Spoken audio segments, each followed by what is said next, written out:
Action. Hello, and welcome to the fourth episode of the UltraDrive Podcast, where we dive into the world of ultra sports. From endurance challenges to epic adventures, we cover everything that pushes human limits. Get ready for thrilling stories, expert insights, and all things ultra. Hello, Aaron, how are you? Hello, Jelle. I'm good. I'm looking forward to our podcast. Very interesting guest. Also because she was, one of the reasons why you started with Ultra. Yeah, So indeed. that's interesting to hear her story and how she did and how she felt competing in Ultra adventures. Yeah, same for me. Bettina, our guest, she was my big inspiration actually to start ultra sports and to discover my limit. So I'm really glad that she's on our podcast. And she's also our first international guest. So it's a cool It's thing a as well milestone. because ultra sport for me, it's discovering new regions, it's discovering limits. So we are in Europe, and Europe there are a lot of borders. So we can cross the border and we can go to the other side of the border and see some international guests. So I really think it's a nice story. Um, Hello, Bettina. How are you? Hello, thanks so much for having me. And I'm also a bit like ashamed or like was very surprised when you said I got you into ultra cycling. I didn't know that. So yeah, so I guess I'm not the only guilty one here, but was very surprised hearing that, and I'm looking forward to discuss a bit more about my journey and what you think. So I also listened to your other podcast, so I already also know a bit about you. Yeah, Let's dig into it. yeah. I think you're a big inspiration for me, but also for other people with the things you did in Paris. But we can come back to this later in the podcast. Um, but you've made a lot of people discover new things, and at least for me, it was one of my best rides I had that year, and since my life actually. So so I'm really thankful for that. So. Yeah, maybe Jelle, you should tell our listeners how you met each other. And obviously, it was in Paris, but how did you met each other? We met each other thanks to the Expatrié Triathlon Paris. It's an international triathlon club in Paris, expats. And they have not on Facebook, but a meetup, and they were just posting, are we gonna go for bike rides to the south of Paris? And I was new in Paris, and I just went with them, and then I met new people. I think Bettina was one of them then. But it was a really relaxed atmosphere, and I really liked that. And by listening to other podcasts, also in French, apparently it's not really French to have a relaxed atmosphere, but it's quite British actually. I didn't know, but for me it was we just discover, we leave, and we see how it goes. And some people they come by train in the middle of the journey, and some people they leave in the middle of the journey and in the middle of the ride. But I really liked it, and it's a nice region around Paris. So for me, it was really cool. And then after a while, I was in chiropractic college. I started a partnership with the expat triathlon club, and Bettina was, I think, one of the first patients that came every month.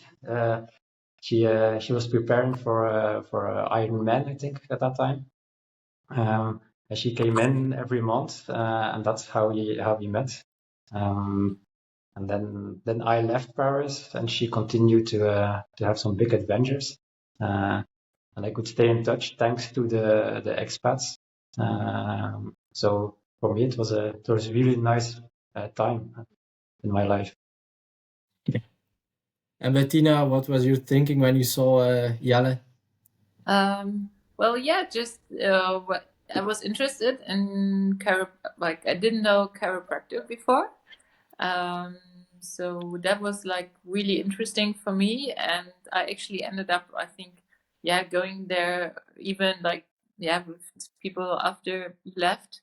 I think at least 2 years, once a month, and I think was super beneficial. I'm actually missing it now because I don't have that so easily here. It's a bit on the countryside where I am now, and it's I can also remembers expatriates something. Triathlon was also helping me getting into sports actually in Paris. Just having the community and people that helped you, even though like I was quite new to the sport triathlon. I didn't know how to swim. I bought my road bike in 2016. So before that, I just used a Willib and some city biking, and I mean, I did some as I was a kid, but nothing really like I did now. So it was more for fun and stuff, and and running as well. I did some half marathon before. That was but very just let's finish a half marathon. That was the goal, nothing too ambitious. And then it just kicked off, and things got like longer and longer. So as Jelle said, I think the Tour de France was kind of the summit of crazy things I did. But it was also a bit of like, it was kind of the summit, but I mean, I also want to talk about it a bit, but for me it was also I overdid it. Like I think I kind of met my limit, or at least I questioned myself a lot after that. And I kind of readjusted also my practice and what I want to achieve or what I'm looking for in sports. Yeah, was it also a little bit the same like Jelle had after his race across France, where he said, "Okay, I'm tired of my bike. I don't want to ride anymore," or was it not that hard? I think, well, it was on the one side, I think was very on the mental side. Like I couldn't enjoy so I, just to sum it up, what I did for listeners. So it was during COVID, so it was a bit complicated. And the project was to do all the 21 Tour de France stages before the men. And as in preparation, it was really hard to do things. And at the time, we didn't even know if we can do this project. I decided to do the 21 stages around Paris. So always riding the last stage of the 21 years before. And also having kind of the same distance. So this project was a bit of an, this, and you think about it and like, that could be fun. And then you think about it more and you think, well, actually, why not doing that? And I also was looking for a drive to train, and just doing it on my own and, going just distances, or I didn't have a specific training plan.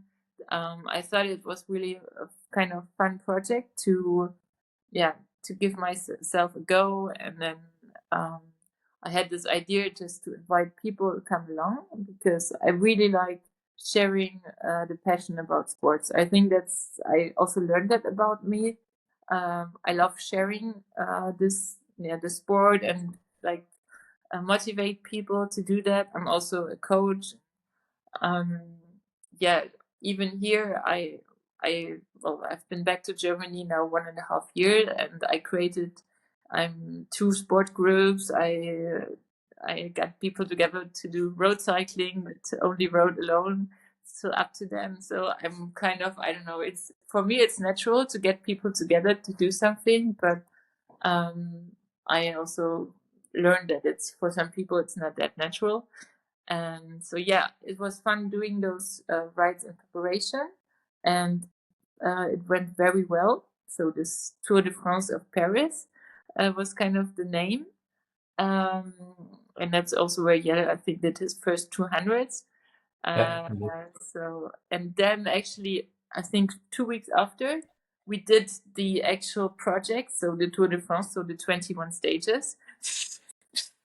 And that was really challenging for me. I think from a performance perspective, I was a bit of the, like, I was able to do it, but I was always, in the group that was behind, so it was already challenging from the beginning. Because Tour de France is a lot of climbing. Yeah, it's even the flat stages you still climb. I think there was only one, that was really flat, but the others was always climbs. And I'm not, I'm a quite heavy rider. Let's say I'm not really built for mountains. I like it and I do it, but on my own rhythm. So I'm, physically, I'm not really. It's not an easy thing for me to do to keep up with the light people.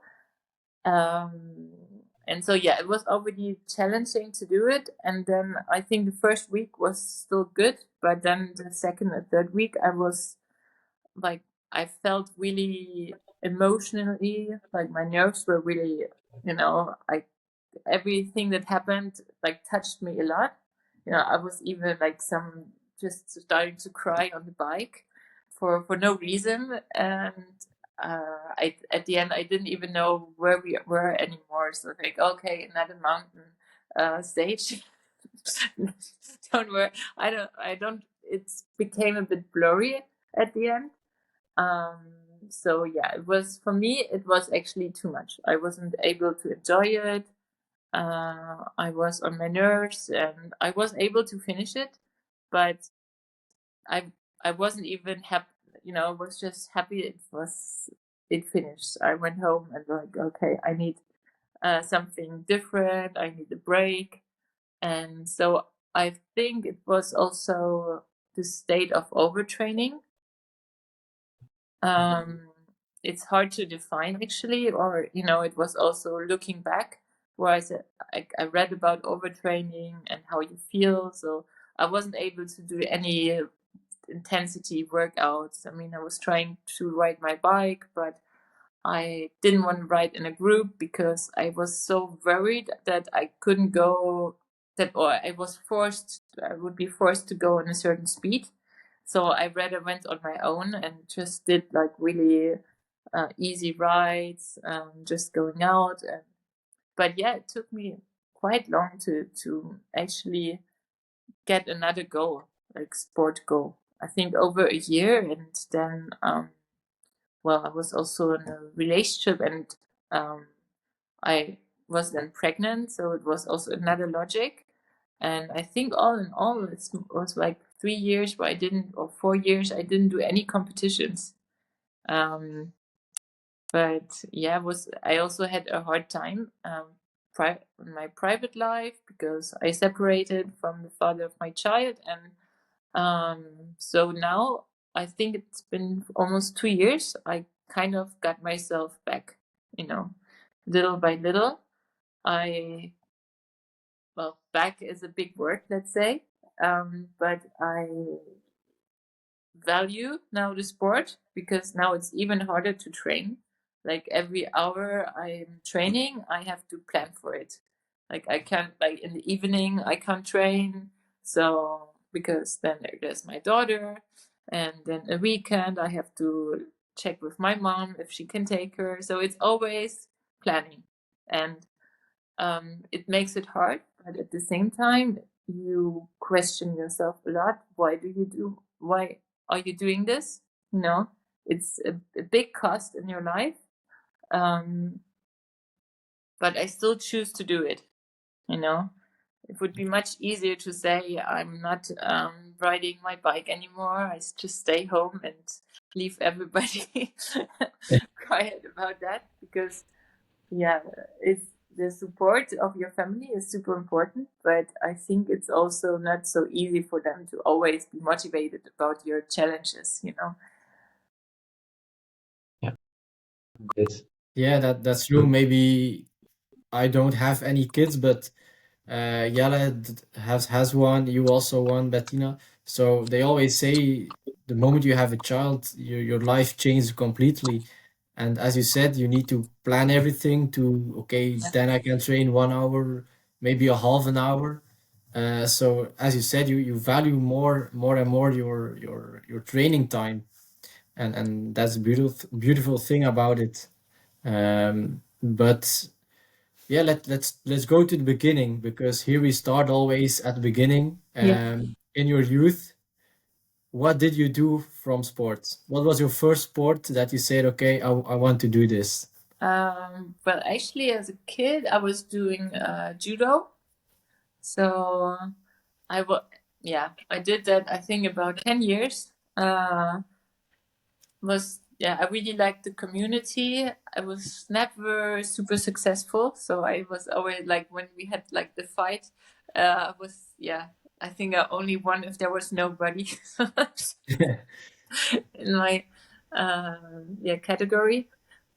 But I still continued because I just liked the people that did it, and but I also think it wasn't actually the right sport for me, because I'm not I don't like conflict so much. so if you Yeah. have to go in a like fight with somebody, I think even if you practice for it,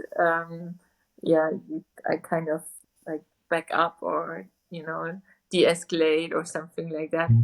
And apparently, if like triathlon, a lot of people who do that, they don't like the conflict, because it's very smooth sports. It's like very well. It's kind of peaceful sport, because you don't have to go in conflict with anybody. And even in a race, um, people are very friendly to each other. Like there are not a lot of situations where you would really see competitors that like fight each other. They kind of, it's always in a friendly way and very respectful. And if you see somebody who's in trouble, you would rather help them than saying, "Oh, I can go and I can now pass them and I will win." I mean, it could happen, but I think a lot of times when you see triathlon, you see this kind of, well, I have so much respect for your performance. Then, if you're in trouble, I would help you so you can maybe continue with your performance. And would rather do that. So I actually really like that about triathlon and endurance sports in general. But I guess you learned a lot in judo, because it's also a sport that you need to train a lot. You need to Mm. work hard. Um, so I guess you learned something in judo that you took with you in the future of your career. I guess like the hard training. Yes, Um, I think I had some, a bit the getting into sports and having sports as part of my life. I think that I got from judo. I was also riding my bike with my dad. So he had a road bike and I had a mountain bike. At the time, I didn't know that it was completely unfair. So he always kind of pushed me to go on the cycle, to cycle for, I don't know, 2 or 3 hours. Here we are very close to Czech Republic, and at the time, it was really easy to ride there because there wasn't lots of traffic, because it was right at the border. And so I went a lot of cycling with him, and I think this kind of passion for cycling, because I do consider cycling as like my main sport of triathlon, does come from him. And also he was, he was really stubborn. He passed away already 4 years ago, and it's a bit of a shame, because I think at the time couldn't really appreciate or participate in what I did. Like he came to one race where it was still like, he could really see, and it was really cool for him to see. But he also missed a lot of things, and that's a bit sad for me, because he had always the sport mind, appreciating when people do sports. So I think the value of sports really came from him, because now if I meet a lot of people that okay, sport is good, but it's also unproductive. I read actually the definition of sports is doing something completely unproductive, which was really interesting to read, and I think it's Yeah. um, it's true in a certain way, even though it's beneficial maybe for you, but you don't produce anything, or you're not productive for other people.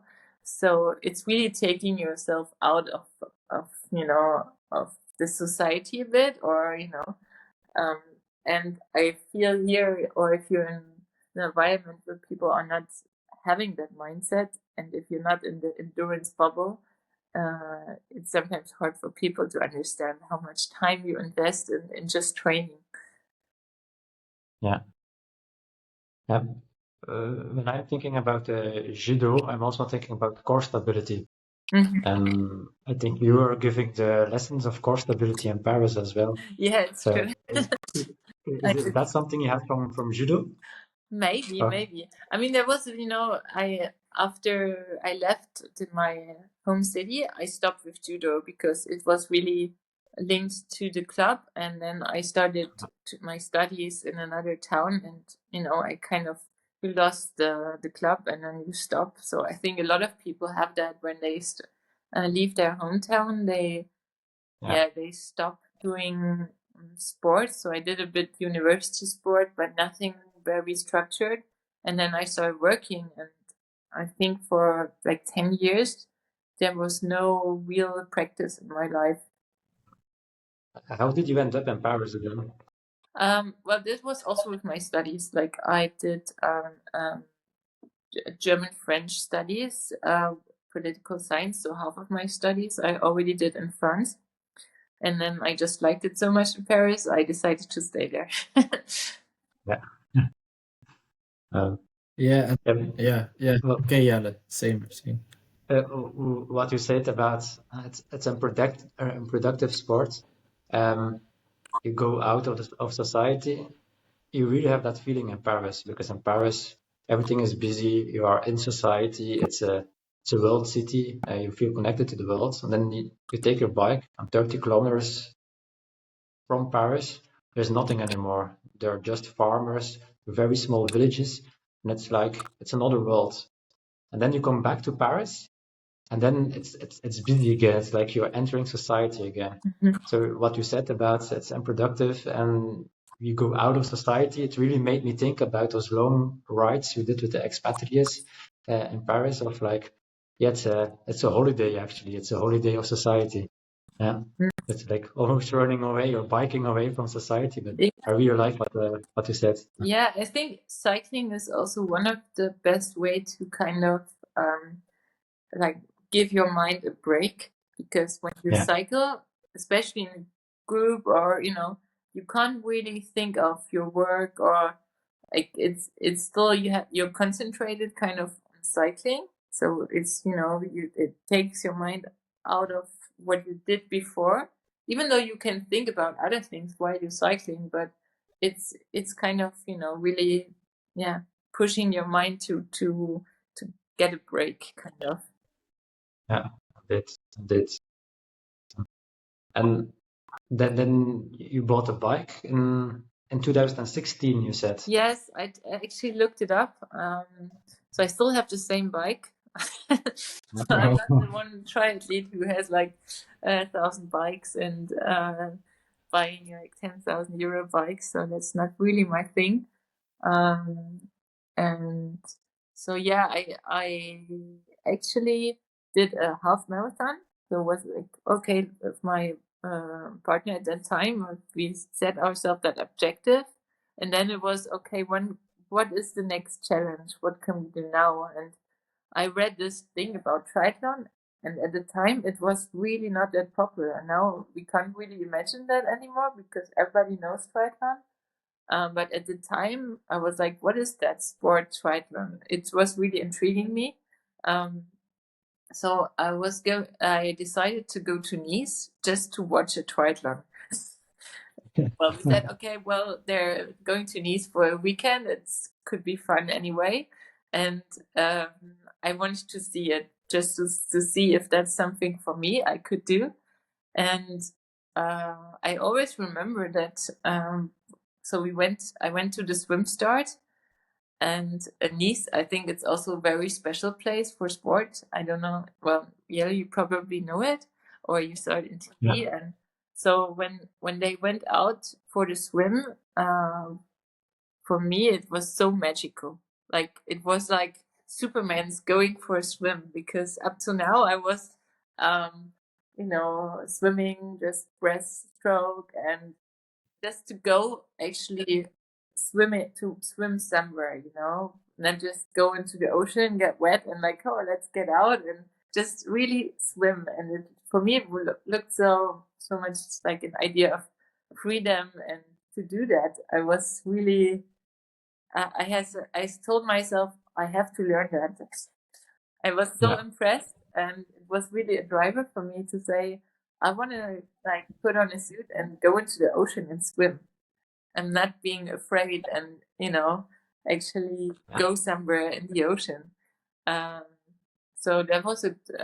Then I decided to sign up for a triathlon in the next year, and I just bought my bike and started to train, and was really Were you with the expatriates already, or did you find a club afterwards? I found a club afterwards. Like I was at the decision was really, I was in my mind in Nice, where I said, okay, now I have to find a triathlon that I want to do. And I'm a project manager also, so I kind of, okay, so I need a bike, I probably need a club, I need to swim. So it was really for me a driver to get to learn new things, and was super exciting time, just to say I know nothing about it, and let's just learn about it. Yeah, that's interesting, because you said you weren't that good of a swimmer, No. but then you decide to do a triathlon. So for me, that's something crazy. To go out, and as you said, in the ocean and swim, 1.8 kilometers. It's crazy. Yeah. How did you start your training, and how did you compete with it mentally also? Yeah, so I was really said, okay, now I signed up to the Deauville triathlon, actually, which is not the easiest because it's in the Atlantic Ocean with lots of waves. But I thought it looks really nice, So I signed up for this one, and I think it was in May or June, I don't remember. So I had quite some time to prepare. And it was just like, let's give it a go, and I at the beginning was just having my head underwater and just kind of getting like, how do I breathe? And I panicked, and it was really not easy for me to learn that. But for me it was just so interesting to learn it. And I think swimming, as much as I like cycling, is also a sport that is like a really healthy sport. So I mean, I'm now 40. And I mean, I'm still fit. I can still do everything, but you never know. And for me, it was like, you can always kind of swim. Like you can have knee problems or something else. Swimming is probably most of the time still an option. And if you look at older people that swim, they always fit. So for me, in my mind, I was like, okay, if I really now I can still learn it and like keep doing it my whole life, and be healthy and have fun. And I really like swimming now. It's like, I'm not endurance swimmer, even though I could go for very long, but for me it's a bit boring to swim, because you don't see a lot. You like look at the water. So I prefer doing long distance cycling.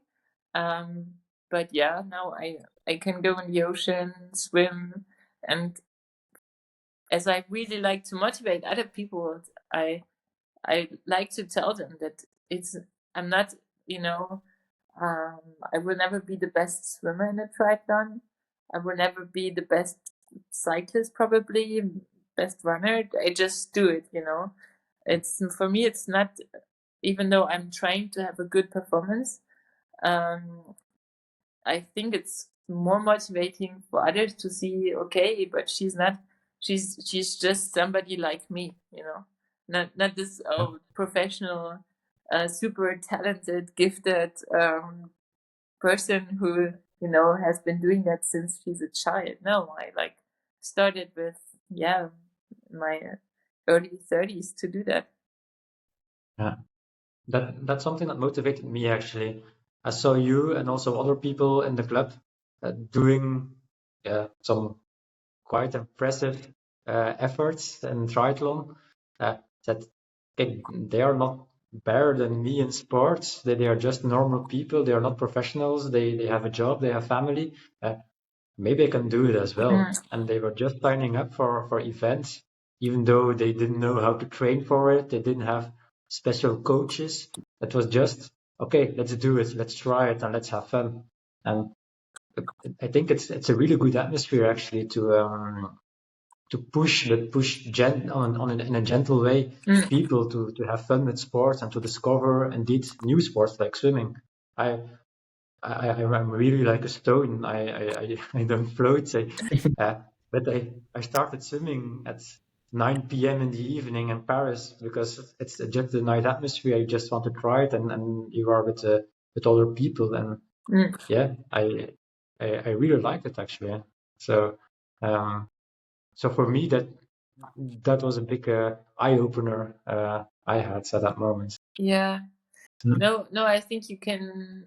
Yeah, it's you do things you probably thought you didn't even think about doing them before, and then Yeah. just because you also have the community of other people, you kind of get into it, or somebody says, "Hey, we could do this one," and then you like look at your calendar, like, "Okay, why not?"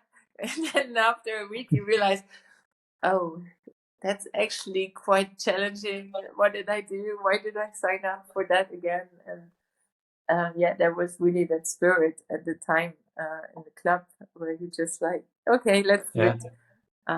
It was a fun time, and I think I wonder if endurance sports is also motivating for people that maybe not that can't really perform in the race, that aren't like the you know like sprinters, or if you look at the Olympics, it's like the sport and you have the time, and it's really going fast or high or whatever. And for a lot of people that is really out of their world to achieve. It's okay, I'm not that talented, I'm too old, I can't do that. And doing like an endurance sport, you kind of already achieve something just by finishing it. And I think it's much more, people could say, well, maybe I'm not the fastest, but if I put my head to it and I train, maybe I can still do it and finish it. So it's much more approachable for them. That was like a thought I had. So maybe you.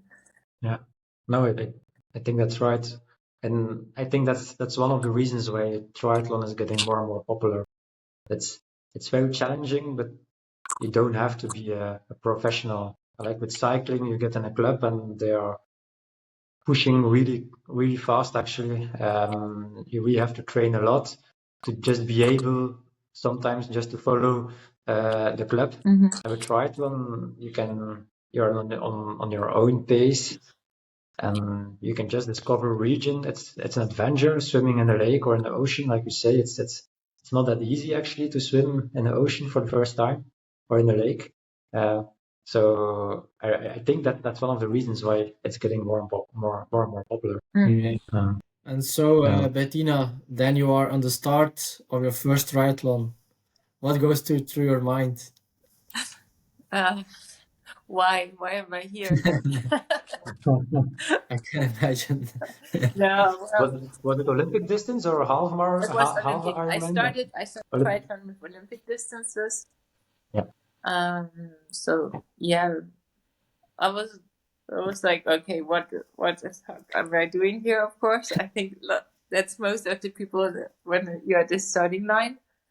But then I don't know. I think wasn't panicking too much. I was like, let's go. You train for that. Like I went to do the wheel like 4 times before the race just to swim in the ocean. So I was preparing myself quite well. I mean, it was still my first race, and I discovered a lot of things.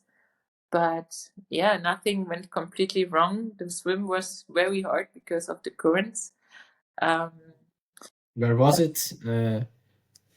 Deauville. Deauville, yes, okay. Deauville, yeah. So Atlantic Ocean. And my mom was there. So that was really cool. Oh. She came from Germany to support me. And yes, it was a first experience. And from them, the virus really spread it in me. So I was signing up for other races. The journey was okay. The first year I did Olympic distance. Then the next year I did half Ironman distance. And then the year after I did the full Ironman distance. And then the year after I did the Tour de France. So I was always was okay, what can I do now? And the challenge was always going further. But I think now I'm questioning. As I'm a coach for triathlon as well, I'm trying also to questioning my athletes if the next step is always going longer. Because I think that's a bit of nobody says must be the next step, but almost everybody who is in triathlon kind of has this, oh, one day I need to do an Ironman distance to be a full triathlete or something like that. I think it's always a bit in your mind.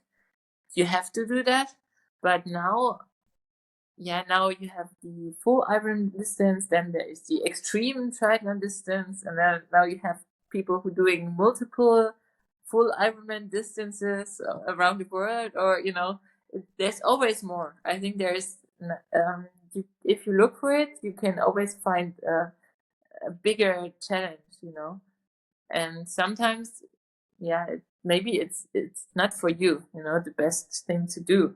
Maybe you can enjoy yourself more in another distance, or so it's I don't want to say you shouldn't do a full Ironman distance. I just want to question the people a bit more about it. Why do they want to do it? Because it's the bubble around you who pushes you to do more and more, or is it really because you want to go further?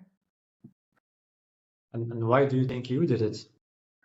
Yeah, I think I caught myself a bit in that bubble as well. People always say, "Oh yeah, Bettina, you're a machine," or something like that. You can go so long. And I was kind of, this appreciation for your performance really pushes you. I think everybody kind of has that. Even people who says, well, no, I'm only training for myself, and I'm gonna see where my limits are. I think there's still a part in yourself, if you're really honest, that looks for appreciation about your performance.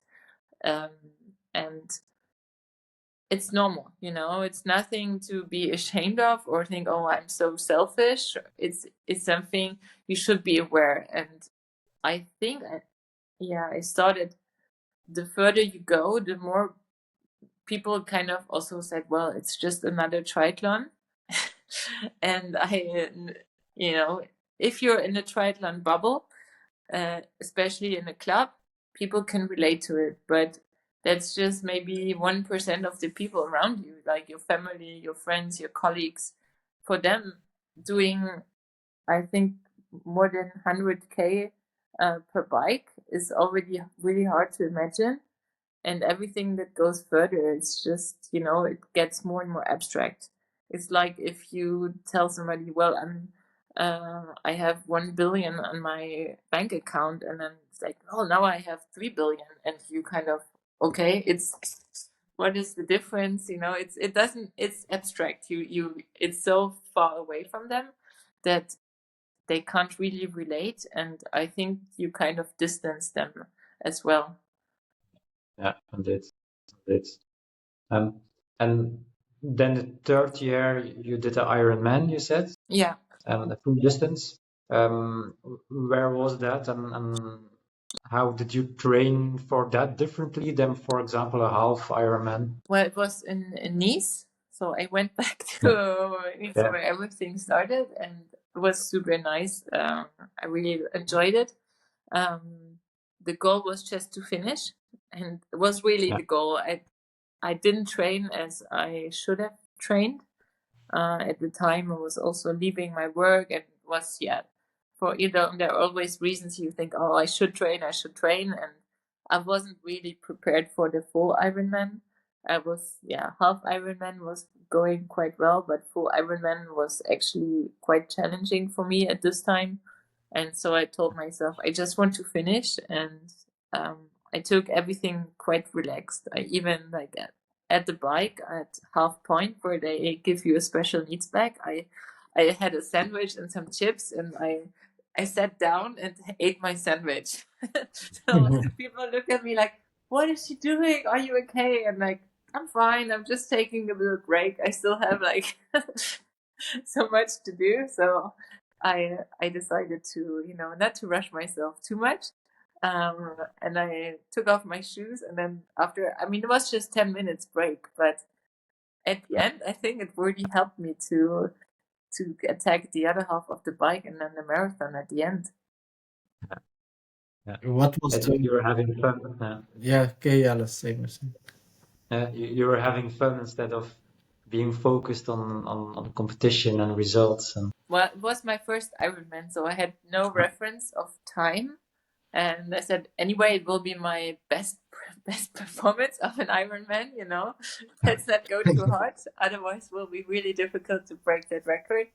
And no, my only goal was to finish in time. And I also had a super nice experience on the run because in Nice you do the laps, and after the first lap you get a bracelet, and every time. So I saw a guy who also got his first one, and I was, and then I saw he was more or less, running the same pace, and we just started to run together the whole marathon. And I think it saved me because the first lap was really hard mentally, and then we kind of took care of each other, said, okay, I can't walk now because I can't leave him, I can't give him that example that I'm stopping. And so we said, okay, we run to the next food station, get something to drink, and then let's go again. And so people after that, they asked me like, who was that guy? And like, I don't know. That was just, the thing of being together and not on your own. Yeah, and what was your hardest moment through that Ironman? Was it that moment, Yeah, I start think of the your first marathon? the first lap of the marathon was for me the hardest. I was like, oh my gosh, like how am I gonna finish that? It's just like so much more to go, and my legs were already tired. It was quite hot, and yeah, you question yourself a lot. And then I was like calculating all the time, like how much if I'm now walking and not running anymore, how much time would that take, and would I still finish before they close it? I was doing that kind of mind games, and I still finished like way before the cutoff. But yeah, that's the way you think. It's like, okay, what do I need to do to finish that? But at no point I was telling myself I'm gonna stop. Yeah, So because that's also something, as you said before, an Ironman is so challenging that you are already happy when you finish. mhm. And that's also something we see back in ultra cycling, for example. Um, Shortly, Jelle did his 420 kilometers. Yeah, so And, congratulations to and that. We haven't really caught up.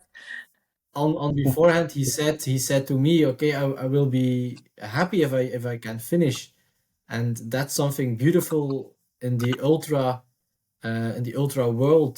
It's so the races are so challenging that you're already happy by finishing. Mm. yeah, and I think that's why your competitors, they aren't competing against you, but actually you're doing it together. And like you say, you had a difficult moment during the marathon and this, Mm. and then you just meet someone and he's suffering like you, but you don't need more to continue and just have a nice talk or just Yeah. watch each other and you continue. Actually, it's like, yeah, we are here on a journey together. We are going to finish. Yes. Yeah. Yeah, like I wouldn't have accepted if he said, "Oh, I'm gonna stop now." I was like, "No way, you're not gonna stop now." If you're Yeah. healthy enough, you should finish. So yeah, no, it really helps to be with other people and push yourself. Mm. Yeah. Is that the thing you needed to continue? You said, okay, I didn't want to stop. I wasn't thinking about it, but I had a difficult moment. Mm. What was the thing that made the difficult moment go away? But Well, it was having somebody on my side just to get my mind off a bit and talk and to be push yourself together, because if you're yeah, on your own, it's much easier to say, "No, I'm gonna walk," or if you're at the airport area, where you do the loops, there are no spectators. So you're like, let's just go for a walk, and I can't do that, But there, he's like, "Oh no, let's go together and just yeah. get your mind off."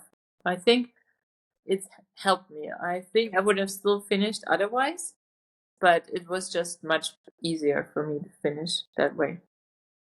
And if you think that difficult moment during other sports events like the Tour de France or the half Ironman or the European Peace Ride, uh, were the same things that made you continue? Well, it's that, yes, sometimes. Well, I think I'm really stubborn. So if I put my mind to something, even though I'm really in a difficult place, I kind of know I have to finish it. So I think, yeah, in all the races I did, I only had one did not finish because somebody put, how do you call it? The ones like I had flat because somebody put things on the street. And so my bike was like, oh, I couldn't repair it anymore. So there was only time for mechanical reasons I couldn't finish. And no, afterwards sometimes I ask myself, yeah, why? Because it's sometimes really painful. And for example, European Peace Ride, we had really bad weather, and so when we finished, it was raining, it was cold. We had to go downhill in a big group because it's not a race, it's kind of a group ride with 200 riders. We have to ride an average of 28 for about 180 kilometers. So it's quite challenging to do it, as for me. So just to keep up with the group. And then you had really bad wind and rain and cold. And so you're like, why? But you also have a lot of people who support you around it because you ride in the group and you have somebody next to you. And but so yeah, weather conditions, it's, I think, something, yeah, hard to push through. I'm not sure I really want, I saw a documentary about this guy who did triathlon around the world, and he was riding in Russia where it was snow, and I was like, no way. Putting out his tent on ice, and yeah, I'm still like kind of the adventure idea, but then I was like, well, I think I only like the idea. I don't like myself in that situation. Everything wet, cold at night. I think I like the comfort of a hotel and a shower. So I'm also, I'm really torn between two, like the ultra cycling where you ride overnight.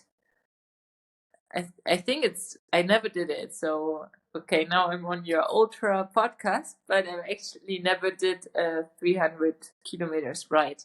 I never rode at night. So I'm kind of interested in that challenge, but at the same time, I think I'm too old for sleeping at the side of the road and just put like something, life cover over me and sleep. Like I was like, no, I want a hotel room and a shower and sleep in a nice bed, and then I wake up and had my 8 hours of sleep and enjoy the day. The art is to not sleep, actually. So, no, but it's interesting what you say, and I hear it with a lot of other ultra cycling athletes.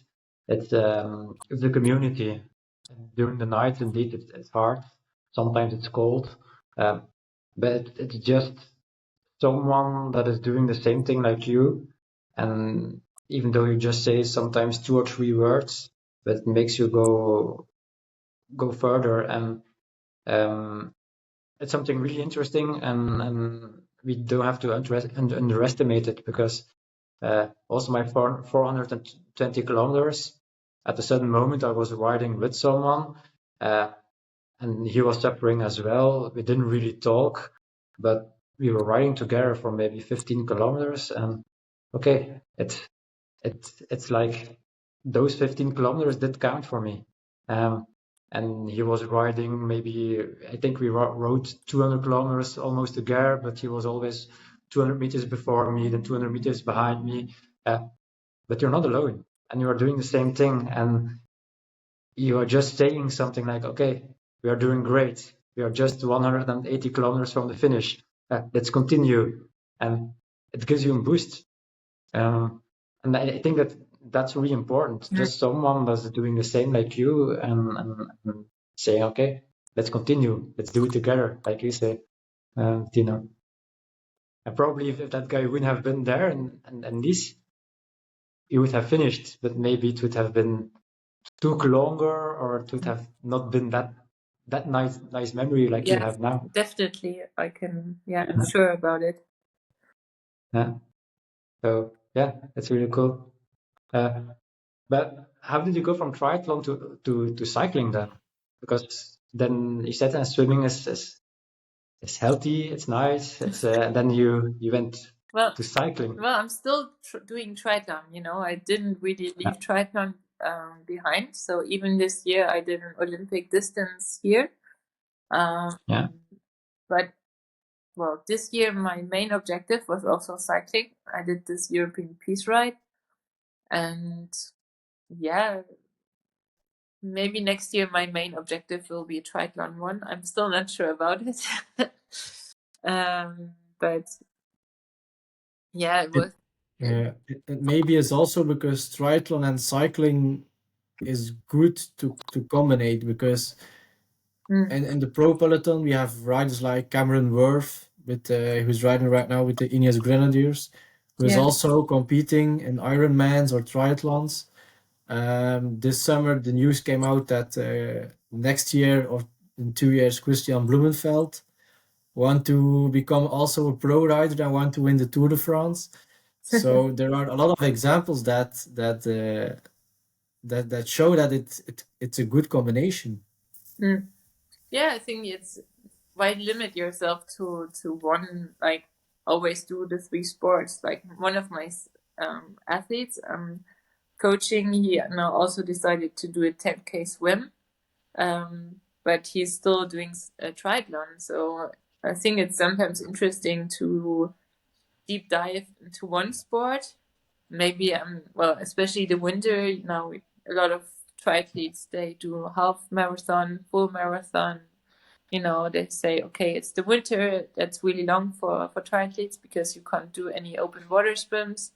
And then they said very often they do a running objective, and then maybe even early in the season you can do a race. There are so many challenges, like the challenges of the north if you're in France, or even in Germany. It's countless possibilities in cycling.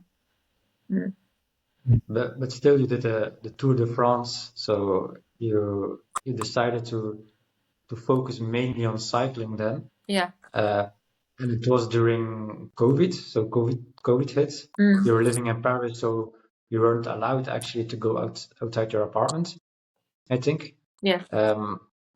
How did you manage that? Because you couldn't run, I think, you couldn't swim, you could only cycle on Zwift or other programs.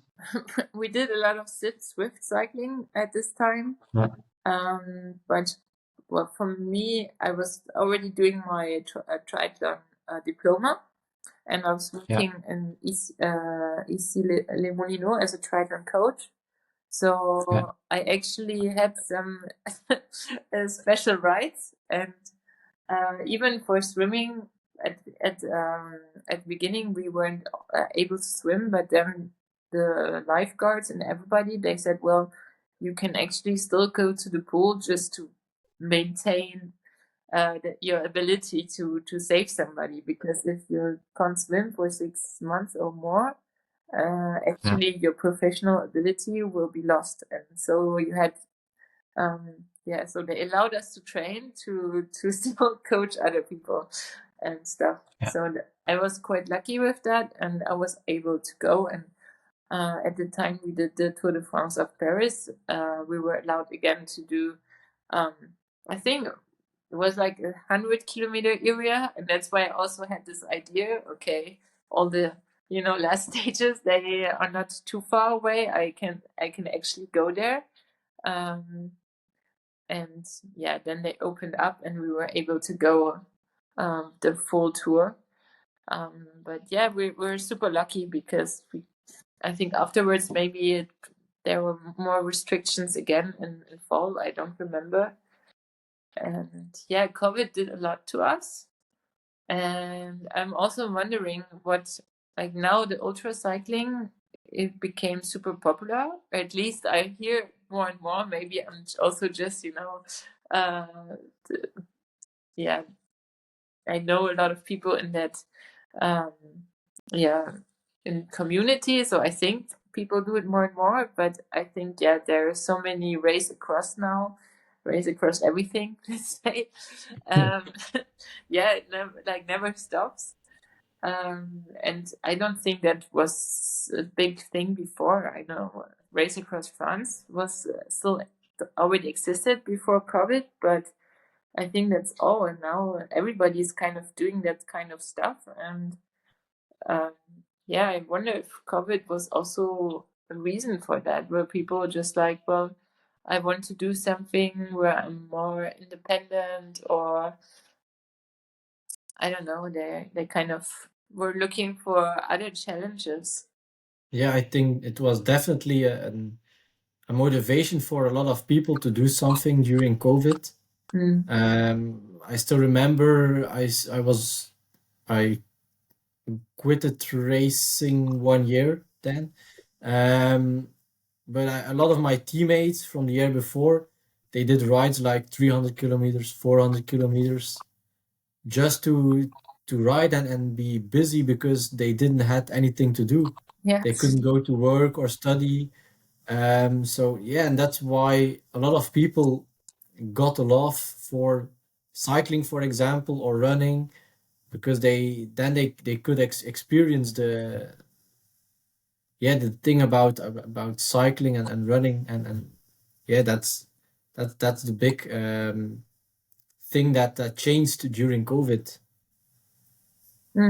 Yeah, and in Belgium you weren't allowed to take the car to another city, but we could take the bike to another city. So after a while, instead of taking the car to go to the forest, like 60 kilometers away, we took a bike and we were just discovering the region. So But also, it was more the logistical part, but I think there's also something happened in the mindset of people where they kind of, well, a lot of people experience that things can go differently, so they also maybe said, well, maybe they were laid off of their work, or they kind of, I think the work became less important to them, or they kind of saw that how fragile it is, their life, but also their work, that it's not always there, and maybe they maybe still like their work, or they think, well, actually I'm not that valued, or now it was a super difficult time and they didn't experience the support from their work or government that they were hoping for. So they kind of focused more on themselves. Yeah. No, I think you're right. It's like, what's your motivation? And it's getting the rewards also from inside and not just from work or Mm. yeah. It's like you said before. Yeah. But then you organized the Tour de France yourself in Paris, and Tour de France in Paris. But how long could you ride already? You were like riding for 1 month outside already, or I don't know how long I wasn't well, I was training before, so I did 180K right before I started doing that. Wasn't that new to me? And I did also the Ironman the year before, so I yeah, wasn't that new. And of course, with the inside Swift, you were training differently, and it was actually not that bad. So I was actually in a good shape when I started riding on the road again. okay, yeah, Because and now I also I have less time to train, and I was really surprised how that doing long rides to get endurance is not that important. It's more your general fitness, your VO2 max or FTP. So if you do a lot of structured rides and you are in a general good place on your fitness, then really going for longer distance, of course, you have to have an adaptation just to be physically able to do endurance, spend long time on the saddle. But it doesn't take much time. I think if you're in a really good place physically, you can really push and then you do 1 month of endurance. In addition, you can already do really long rides and do an endurance event. Yeah, I'm really glad you say this. yeah, but that's something very important, as you said, Bettina. You don't have to train 3-4 hours to get in shape. Mm. For example, right now we're in off season. I'm going to take myself for example. Um, right now I'm building towards the new season, the new cycling season. But yeah, right now this week I had 1 hour free time, so I said okay, I will put it into Zwift, so I can just do 1 hour of zone 2 work, purely zone 2 work, and don't go into zone 3 or 4. And that's something you can do when you go outside. So as I said, the thing with Zwift or indoor training is very good Mm. actually, because you can say, okay, right now I'm gonna ride 1 hour in my zone 2. Because when you go out on the road, yes, sometimes you have to stop on the red lights, for Yeah, example, or sometimes you have a little hill. There you go into zone 4, and so it's always going. Yeah, one time you ride in your zone 2, but then mm. zone 3, zone 4, and you don't have the steady state, and Yeah. that's something very important. For me, yeah. For I think it's also I liked like when I'm on a home trainer, I really put my mind to I'm doing a workout, really structured. And then when I'm outside, I don't like to structure myself that much. I just like to go with the landscape, the flow. So I'm really less motivated to say, okay, now I'm doing a VO2 max interval FTP or something like that. I mean, sometimes I go for hill repeats, so I just go up and down, up and down, up and down. But besides that, I don't like doing workouts outside. Yeah, also Okay, also because I always say to my athletes, to my cyclists, I say do your interval trainings, your VO2 max trainings, for example, do it always in on the indoor trainer, because you don't have to be aware of the Yeah, and traffic, or you have to stop for red lights. No, you can just focus on your yeah, workout, and and if you put you your can ride home with five trainer to minutes, for the example, in how's your it called, the VO2 max zone. mode where your home trainer just puts the resistance, you don't have a choice. Well, you can still stop it, but yeah, you kind of have to push the watts to do the workout. So it's not really up to you. And I don't think on the road you would push yourself that hard because it's, and even the landscape doesn't allow it that much. So No. I think it's super. So if somebody wants to get further in cycling, I always tell them to get a home trainer, even though they think, oh no, I prefer cycling outside. It's just so beneficial for the training. Yeah, also I prepared myself. So this year I rode the Marmotte in the French Alps. And so I rode, let's say 10, 15 times the Alpe du Zwift. Yeah. So because it's a copy of the actual Alpe d'Huez. So it helped me actually when I was riding Alpe d'Huez. This summer I knew, okay, right now I'm here, still so much to go. Okay, I can ride this wattage, this power number. So it helped me a lot, and also as you said, the terrain, especially here in Belgium. In Germany, it's maybe a little bit different, but here in Belgium, it's flat. The highest hill we have is here 20 kilometers, and it's like 150 meters high. So we can't climb for 10, 15 minutes. It's not possible. And then when you have a climb, like for example, Alpe du Zwift, it helps us. Jelle, do you have a home trainer? Yeah, I do.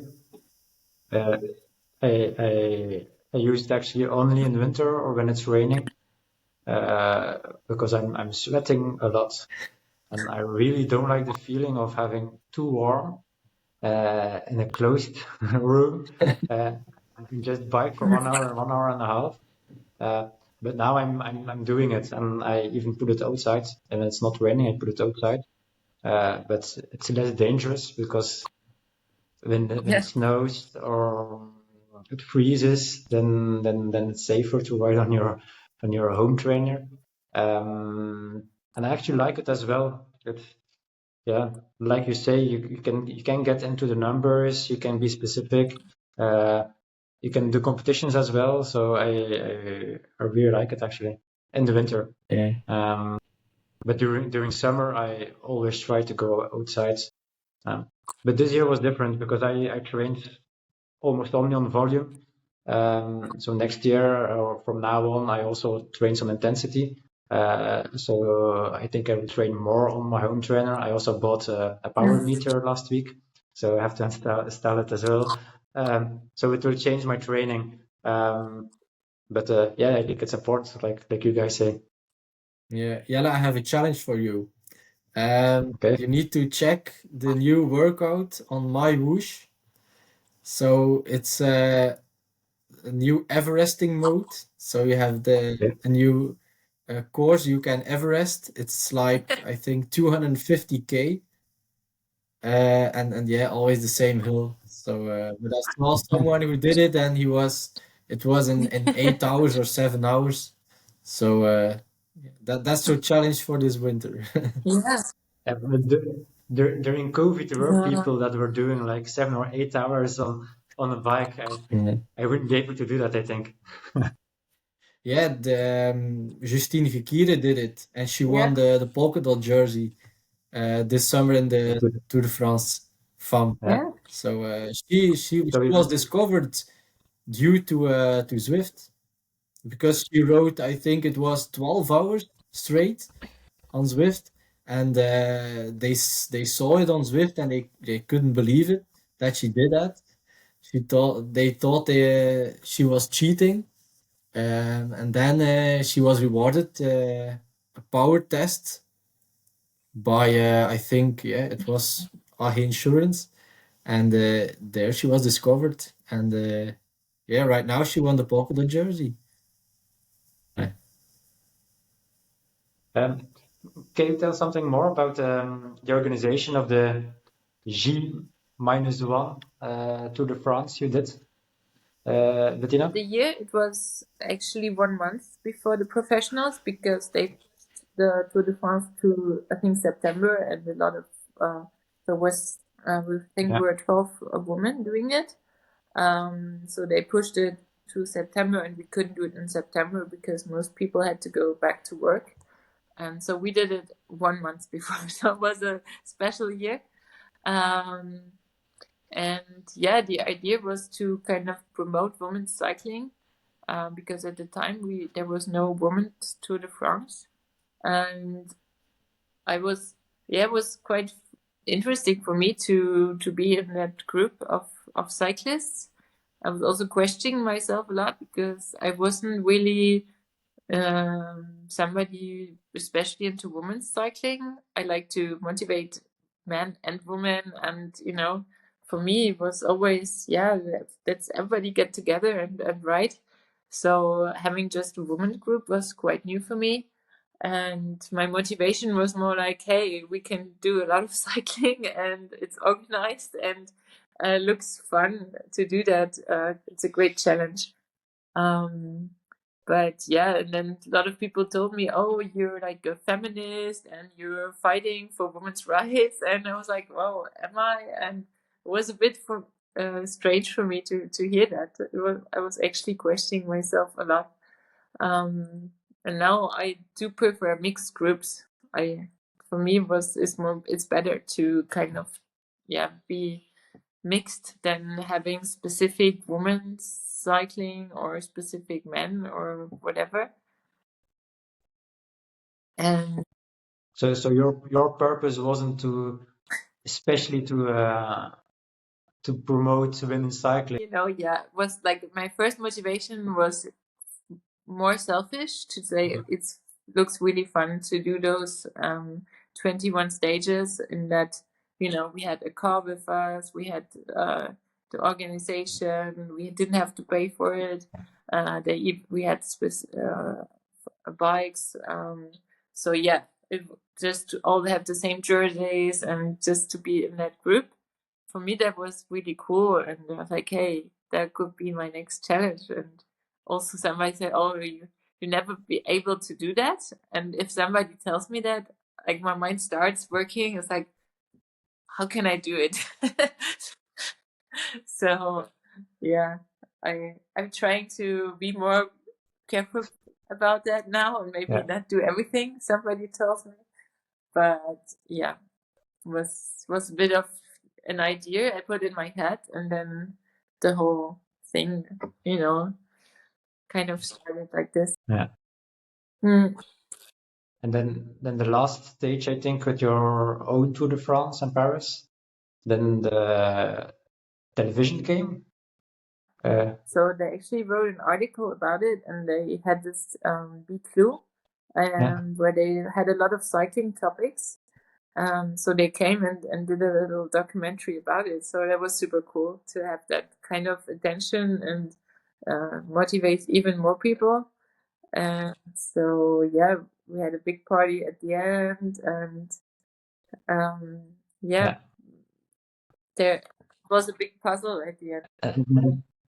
And did you have a lot of reactions on the documentary? Did it create some connections for you or not? They did a really good job. It's funny, and like how they cut it and everything.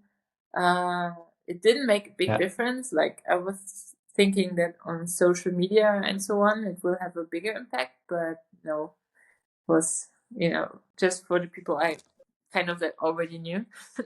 but I also I went back to Paris last year, and there was some guy expatriate, and he said, yeah, you are the one who were in that documentary, and I didn't know him before, so that was quite funny to just people see you as in a certain way. And I think I don't see myself that way, especially now where, with pregnancy and other challenges in my life. I'm still also far away from be doing an Ironman again or something like that. So, but that's just normal, You have to, you have up and downs, and the important thing for me is to have like a long-term, just have being in the sport for a very long time. I don't want to do just one Ironman and then I accomplished my goal. For me, it's just to do it as long as I can, and enjoy myself and be healthy and meet other people. That's more important for me now. Yeah. Is that what you discovered Yeah. after the Tour de France? Yeah, for me, definitely. I learned that for me, it's not just pushing myself. I also want to like enjoy doing the rides, go for coffee rides, even doing super long distances. I don't want to. I still want to have time to stop in a restaurant and try the local food and maybe talk to people. That's now, at least for the moment, more important to me than saying I can ride 400 kilometers in 24 hours or something like that. And do you have in the coming future any goals, any plans that you say, okay, I want to do again an Ironman, for example?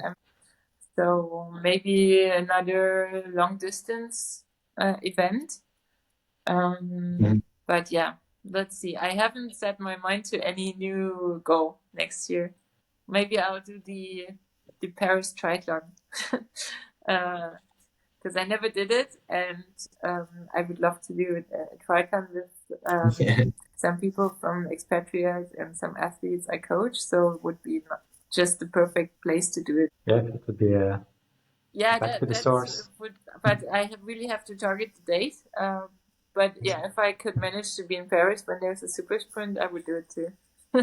Especially you don't have to bring Yeah. your bike, which is a bit more challenging now.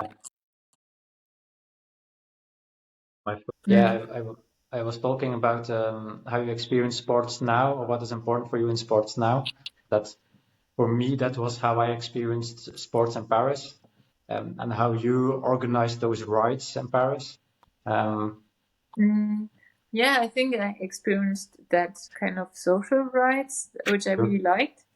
And yeah, so I tried a lot of different things now, and with the experience, when I look back, like the greatest experience on the bike, for example, was for me a backpacking adventure where we rode over the Pyrenees from Biarritz to Perpignan, just with our bags on the bike, and we stopped each evening at a hotel, had a great meal, and did like 120 k's. So it wasn't the most challenging, let's say. But it was super nice just to have like it was. I mean, it's still for, let's say, the average person, if you say that, it's still a big challenge to do it. You have to be fit, but to have like both the sport challenge, and that's also why I continue training. I want to be fit to ride with friends, and maybe I picture myself going back to Paris and maybe ride with the same people. So I still want to be able to keep up with them, and that's a kind of a motivation, which is not so easy, to be able to keep up with others. But yeah, like I think the social part and just discovering also the landscapes and having some local food and talking to the people who are there, that's just something really important during my riding. So if I'm just like sitting on my bike for too long and I feel like I can't, that's for me the importance on when I write is now really also to have this global experience, just writing, but also meeting with the people, enjoying where I am, and having all that at the same time. Yeah, is that the biggest message you want to share? So, about the why you doing ultra cycling. Sometimes they also say you're running away from something that could be a driver. I'm not saying that everybody who's doing ultra cycling is running away from something, but sometimes it can help to do this, but you should still work on, if something's on your mind, you think you can work through by cycling a lot. Just be a bit aware about it, and don't be just stick to your own gut as well on what you like and don't get too caught up on the ultra cycling bubble, because it's a bit relative, how much you ride. So it can be, they do very good marketing also, where it always looks fantastic, and you think, wow, I really need to do that. But also think about your supporters around you, your family, your friends, and trying to find a balance, and not to burn yourself too quickly, or don't burn yourself at all. Just keep up the play. Yeah, I see it as a part of life. Yeah, I mean, my uncle, he's now 80 years old and he still rides his road bike. So it's super good motivation to say, yeah, he never did super crazy things, but now he still rides 100K and is over 80. So we're gonna wrap it up, the podcast right now. I just gonna give the last message that Bettina said. She wants to share with us that sport is just an aspect of life. It's not the only aspect, like work isn't the only aspect. There's family, there's work, there is a lot of things, and it doesn't always have to go further or longer or higher. Just try to enjoy sports and see it as a hygiene in life, and that you're still able to bike 100 kilometers at an age of 80, for example, or still able to swim when you are 80 or 85 years old, and just don't try to burn yourself, to stay healthy, and watch also outside of the bubble of ultra sports, and not only stay in the bubble, but see life as a holistic way, and not only as a sport. So that was the last message that Bettina gave us. Thank you for having me. It was super interesting also to reflect myself a bit and be able to discuss those things. Yeah, I'm really glad we were on the podcast, and I hope to see you again in the future. It was a very interesting podcast today. Obviously, keep listening to our podcast. We're very soon having a new podcast with also very interesting guests. You can follow us on our social media. Follow us on Spotify, YouTube, Instagram, Facebook, and so on and so on. And thanks for listening. See you soon. Bye bye.